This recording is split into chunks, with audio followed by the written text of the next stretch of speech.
Chapter 1 कर रहे हैं आईईडी का, Indian economy on the eve of independence. उसमें हमने अभी सिर्फ और सिर्फ क्या पढ़ा है, state of agricultural sector, state of agricultural sector on the eve of independence. आगे बढ़ेंगे, नेक्स्ट पढ़ रहे हैं हम इंडस्ट्रियल सेक्टर के क्या हालात थे ड्यूरिंग द ब्रिटिश रूल और on the eve of independence.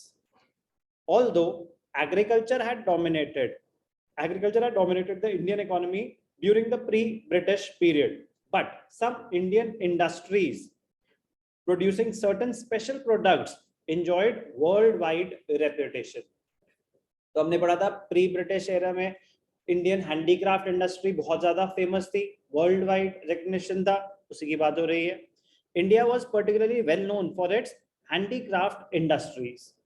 Like agriculture, India could not develop a sound industrial base under the British rule. The poor state of industrial sector during the British rule is illustrated using the following points. Number 1, very very important, deindustrialization. Britishers ने क्या करा, deindustrialization करी, deindustrialization और decline of the handicraft industry.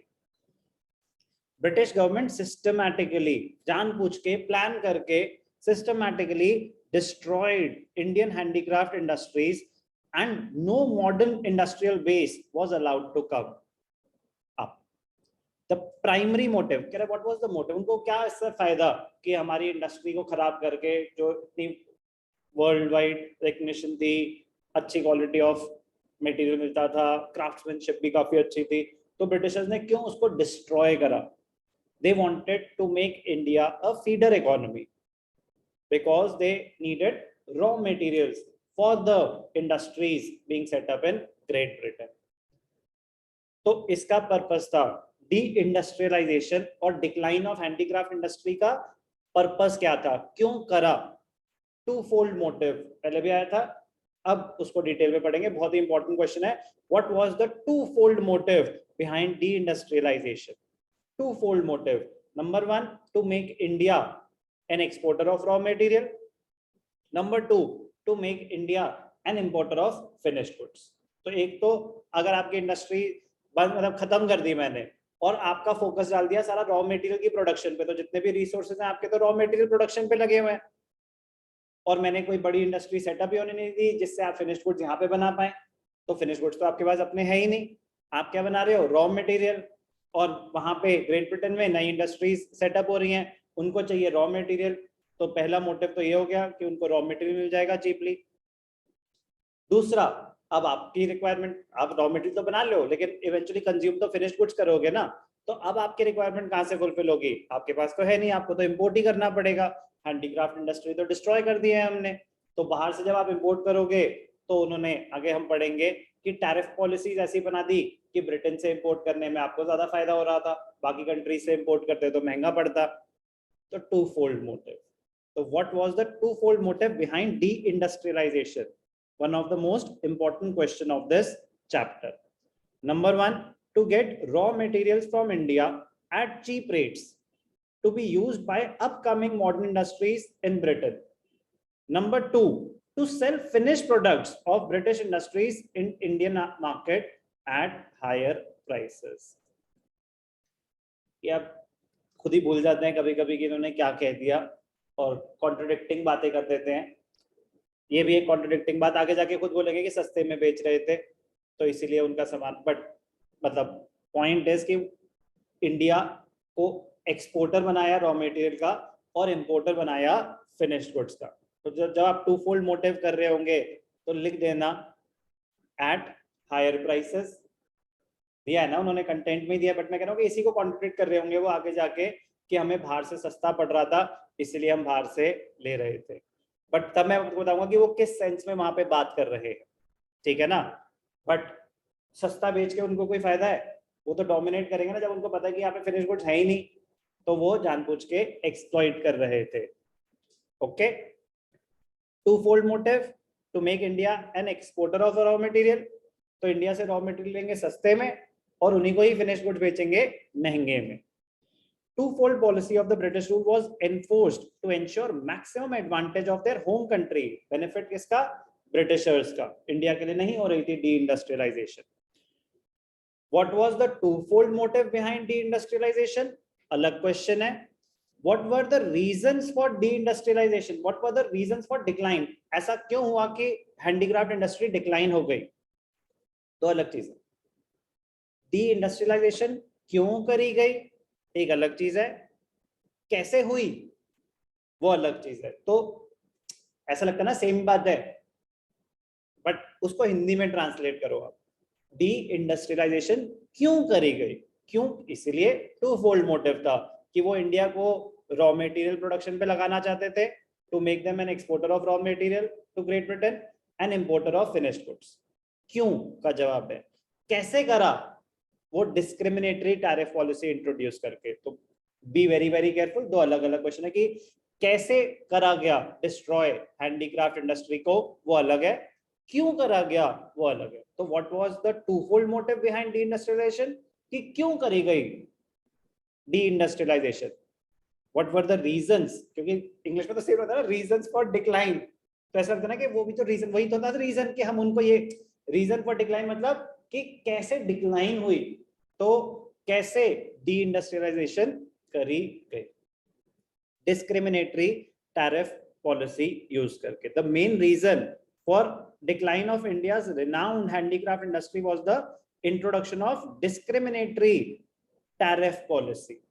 So better understanding would be how deindustrialization was done by using the discriminatory tariff policy. Discrimination, मैं आपसे fees charge कर रहा हूं 1000 रुपए महीना, आपसे चार्ज कर रहा हूं 5000 पर मंथ।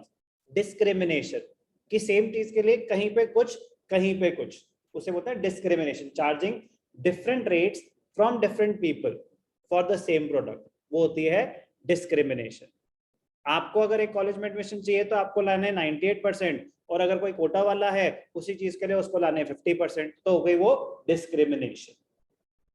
तो डिस्क्रिमिनेशन दोनों में, इंपोर्ट्स में भी एक्सपोर्ट्स में भी। इंपोर्ट्स में कैसे, एक्सपोर्ट्स में कि अगर रॉ मटेरियल आप एक्सपोर्ट कर रहे हो, रॉ मटेरियल आप इंडियन हो, आप रॉ मटेरियल एक्सपोर्ट कर रहे हो, अगर आप ब्रिटेन में करोगे नो ड्यूटी, आप किसी और कंट्री को करोगे तो उस पर ड्यूटी लगेगी। तो अगर आपके सामान पे ड्यूटी लगेगी तो आपका सामान महंगा हो जाएगा, तो आपके सामान की डिमांड बढ़ेगी या कम हो जाएगी? कम हो जाएगी। आपका सामान महंगा होगा तो आपकी डिमांड कम हो जाएगी। तो पर्पस क्या था कि आपके सारे मेजॉरिटी एक्सपोर्ट्स कहाँ जाएं? ब्रिटेन में। There was duty free export of raw materials from India and duty free import of final goods of British industry to India. और अगर आप इंपोर्ट कर रहे हो, ब्रिटेन से इंपोर्ट कर रहे हो तो ड्यूटी नहीं लगेगी, किसी और कंट्री से कर रहे हो तो लगेगी। तो आपके लिए रिलेटिवली चीपर हो गए, यस और नो, क्योंकि उस पर आपको अब ड्यूटी नहीं देनी पड़ेगी। तो ड्यूटी नहीं देनी पड़ेगी तो आपका वो सामान सस्ता होने लगा। तो कॉन्ट्रडिक्शन समझ आई कि टू फोल्ड मोटिव में था कि फिनिश गुड्स वो हम महंगे बेच रहे हैं, बट यहाँ पे वो कहना चाहते हैं कि हमें ब्रिटिश गुड्स सस्ते पड़ रहे थे, जिसकी वजह से आप एक कंज्यूमर हो, ये इंडियन मैन्युफैक्चरर है, ये सेम चीज दे रही है आपको 100 रुपए में, बाहर से आ रही है वो 80 रुपीज में, बेटर क्वालिटी। जितने मर्जी देशभक्त हो, अगर पैसों की शॉर्टेज है तो क्या करोगे? ऑप्शन नहीं है ना। अगर पैसे की shortage, majority of the population was below the poverty line, और इन द रूरल एरियाज तो ऐसे कोई फाइनेंशियली स्ट्रॉन्ग तो थे नहीं, तो देशभक्ति तो बाद में आएगी ना, पहले सर्वाइवल भी तो जरूरी है। तो उसकी वजह से क्या हुआ, डोमेस्टिक इंडस्ट्रीज धीरे धीरे डिस्ट्रॉय होती गई होती गई होती गई। Duty free export of raw materials from India and duty free import of final goods from great Britain. Heavy duty was imposed on the export of Indian handicrafts, और जो आप हैंडीक्राफ्ट बना रहे थे आप उसको एक्सपोर्ट करना चाहते हैं तो उस पर बहुत ज्यादा ड्यूटी लगेगी। तो अगेन ज्यादा ड्यूटी लगेगी तो आपका सामान कॉस्टली हो गया, तो वर्ल्ड वाइड डिमांड आपके प्रोडक्ट्स की गिरनी शुरू हो गई। तो धीरे धीरे मतलब ना आप डोमेस्टिक टेरिटरी में compete कर पाए और ना ही आप इंटरनेशनल टेरिटरी पे। As a result, Indian markets were full of finished goods from Britain, which were low priced. Which were low priced. है कि नहीं कॉन्ट्रडिक्शन? अब मैं कुछ नहीं कर सकता भाई, अब तो बुक है, ठीक है ना, बुक में ही लिखा हुआ है। तो मैंने तभी बता दिया था कि खुद ही वो अपनी बातों को कभी कभी कॉन्ट्रडिक्ट कर देंगे। तो जब टू फोल्ड मोटिव की बात हो रही हो तो वो फोकस कर देना, जब रीजंस बिहाइंड डी इंडस्ट्रियलाइजेशन की, क्यों हमारी हैंडीक्राफ्ट इंडस्ट्री डिक्लाइन हो गई, तो हमें बताना पड़ेगा क्योंकि बाहर से सस्ता सामान आ रहा था, तो ये बात लिख देना, ठीक है ना, ऑप्शन नहीं। It led to decline of the Indian handicrafts both in the domestic market as well as in the export market. तो बहुत ही इंपॉर्टेंट क्वेश्चन बनता है, deindustrialisation, decline of industry, इसमें दो क्वेश्चन बन जाते हैं। What was the two-fold motive behind deindustrialization or decline of handicraft? What was the two-fold motive? And what were the reasons कि हुआ कैसे वो discriminatory tariff policy? Next point, adverse effects, चलो होगी डिक्लाइन हैंडीक्राफ्ट इंडस्ट्री, उसके वजह से नुकसान क्या क्या हुए हमारे। Decline of handicraft industry adversely affected the Indian economy in the following way. Number 1, high level of unemployment, जो लोग एम्प्लॉयड थे उस इंडस्ट्री में वो रातों रात जॉबलेस हो गए। अब जब अगर आप एज अ प्रोड्यूसर आपका आउटपुट कम हो रहा है तो क्या करोगे, you will lay off factors of production, unemployment बढ़ेगी। The decline of Indian handicraft industry resulted in unemployment on a mass scale. The displaced artisans were forced to take up agriculture. अब आप job करते थे industry में, handicraft industry में, वो धीरे धीरे धीरे बंद होने लग गई, तो आप जॉबलेस हो गए, तो आप क्या करोगे, काम तो करना ही है, you will go to the easiest way out, एग्रीकल्चर। सबसे कम पैसे लगेंगे, सबसे कम स्किल चाहिए, तो एग्रीकल्चर जहाँ पे ऑलरेडी इतनी ज्यादा पॉपुलेशन पहले से ही थी और बर्डन पड़ गया उस पर। The displaced artisans were forced to take up agriculture for their livelihood. This increased the burden of population on villages and overcrowding in agriculture. So what were the adverse effects of deindustrialization? Number 1, high level of unemployment. Number 2, import of finished goods. अब जब यहाँ नहीं बन रहे, धीरे धीरे धीरे बंद होते जा रहे हैं, तो बाहर से आएंगे।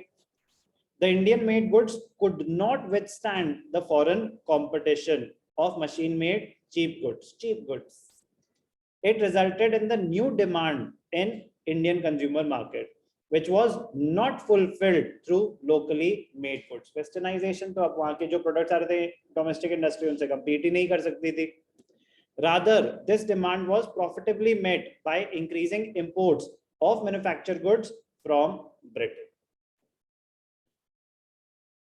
Next, lack of capital good industries. So state of industrial sector, number 1 deindustrialization हुई थी, number 2 उसमें adverse effects of deindustrialization, and number 3 lack of capital goods industry. Capital good industry होते capital good machines, कुछ ऐसी industries जो machine बना रही हो, मशीन बनेंगी तो फिनिश गुड हुआ ना मशीन, तो वरना आप क्या बना रहे हो, मेजॉरिटी रॉ मटेरियल्स बना रहे हो, आपके पास बड़ी इंडस्ट्रीज ही नहीं है जो फिनिश प्रोडक्ट्स बना रहे हो, मशीन्स बना रहे हो, तो you were dependent on imports for such products, क्योंकि कैपिटल गुड के लिए हैवी इन्वेस्टमेंट चाहिए होती है और वो यहाँ पे सेटअप ही नहीं होने दे रहे थे। मशीन जैसे ये कैपिटल गुड है, ठीक है ना, तो कैपिटल गुड इंडस्ट्री यहाँ पे नहीं थी। Lack of capital good industry. Capital good industry refer to those industries which can produce machine tools. वो चीजें जो यूज होंगी आगे फर्दर प्रोडक्शन में, तो वो मशीन नहीं बन रही है यहाँ पे। यहाँ क्या बन रहे हैं, नट बोल्ट बन रहे हैं, रॉ मटेरियल बन रहा है, छोटी चीजें बन रही हैं जो यूज होंगी फिनिश गुड्स बनाने में। फिनिश गुड्स यहाँ पे नहीं बन रहे थे। Capital good industry refers to those industries which produce machine tools which are in turn used for producing articles for current consumption. During the British rule, there was hardly any capital good industry to promote further industrialization in India. British rulers did not pay any attention for their promotion as they always wanted Indians to be dependent on Britain for the supply of goods, capital goods and heavy equipments. तो क्यों नहीं चाहते थे कि यहाँ पे capital good industry कोई setup हो ताकि आप ग्रेट ब्रिटेन पे डिपेंडेंट रहें इस टाइप के रिक्वायरमेंट के लिए, बाहर से ही आपको इंपोर्ट करना पड़ेगा। Low contribution to GDP, industrial sector का कंट्रीब्यूशन टू जीडीपी काफी ज्यादा लो था। The growth rate of new industrial sector and its contribution to GDP और the gross value added remain very small. Limited role of public sector government को बोलते हैं। The limited area of operation of the public sector was also a significant reason for the drawback of the industrial sector. अब industries setup करने के लिए तो काफी ज्यादा पैसों की जरूरत होती है, इंडिविजुअल लेवल पे ज्यादा लोगों के पास पैसे नहीं होते थे उस टाइम पे, तो गवर्नमेंट कर सकती थी वो काम, बट गवर्नमेंट तो कौन चला रहा है, कॉलोनियल गवर्नमेंट थी, तो सारा कंट्रोल तो किसके पास था, ब्रिटिशर्स के पास, उन्होंने नहीं सेटअप होने। The public sector remained confined, वो बस किस पे मतलब restricted to railways, power generation, communication, ports and some other departmental undertakings, but कोई फिनिश्ड गुड्स की प्रोडक्शन पे, मैन्युफैक्चरिंग पे, उन सब चीजों पे नहीं इन्वेस्ट करे पैसे। Finally, it can be concluded that India remained backward in the industrial sector during the British rule. तो important segment है industrial sector, deindustrialization के बारे में पढ़ा, twofold motive and what were the reasons behind decline of the handicraft industry, what were the adverse effects of decline of the handicraft industry. There were lack of capital good industries during the British rule, low contribution to GDP किसका, industrial sector का, and lastly limited role of the public sector. Important है, एक एक चीज हमें याद होनी चाहिए, तभी हम क्वालिटी आंसर कीवर्ड्स लिख पाएंगे। Modern industries operating during independence, तो ऐसा नहीं है कि ब्रिटिश रूल पे जीरो था, बट इनसिग्निफिकेंट थी इंडस्ट्रीज। फिर in the second half of 19th century धीरे धीरे इंडस्ट्रियल डेवलपमेंट हुई, बेस थोड़ी सी स्ट्रॉन्ग हुई, इंडस्ट्रीज थोड़ी सी सेटअप होनी शुरू हुई due to initiative of the private sector. Modern industries started to come up during the second half of 19th century. तो second half of 19th century का मतलब क्या होता है, 1950 onwards, after independence. The industries established in this period were mainly confined to cotton, textile and jute, and their progress remained very low. तो ज्यादातर किस पे, cotton, textile and jute.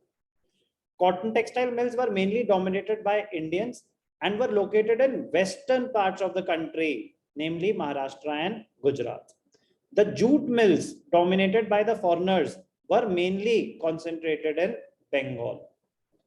वहां का जूट काफी ज्यादा अच्छा था, तो फिर वो बंगाल फिर बांग्लादेश के पास चला गया। The major breakthrough was setting up of TISCO, Tata Iron and Steel Company, कब, 1907 जमशेदपुर। क्या हमें ये डेट याद करनी है, बिल्कुल याद करनी है, क्वेश्चन आया हुआ है, व्हेन वाज टिस्को सेटअप, 1907, क्योंकि इकलौती बड़ी इंडस्ट्री तब चल रही थी, तो हमें पता होना चाहिए कि कौन सी थी। few other industries in the field of sugar, cement, paper also came up after the Second World War. तो क्या क्या थी, कॉटन सबसे ज्यादा जो थी, क्या थी, cotton textile and jute industries. और कौन सी थी, शुगर भी थी, सीमेंट भी थी, पेपर भी थी, बट मेजॉरिटी क्या थी, cotton textile and jute mills. तो ये है इंडस्ट्रियल सेक्टर से रिलेटेड इंफॉर्मेशन।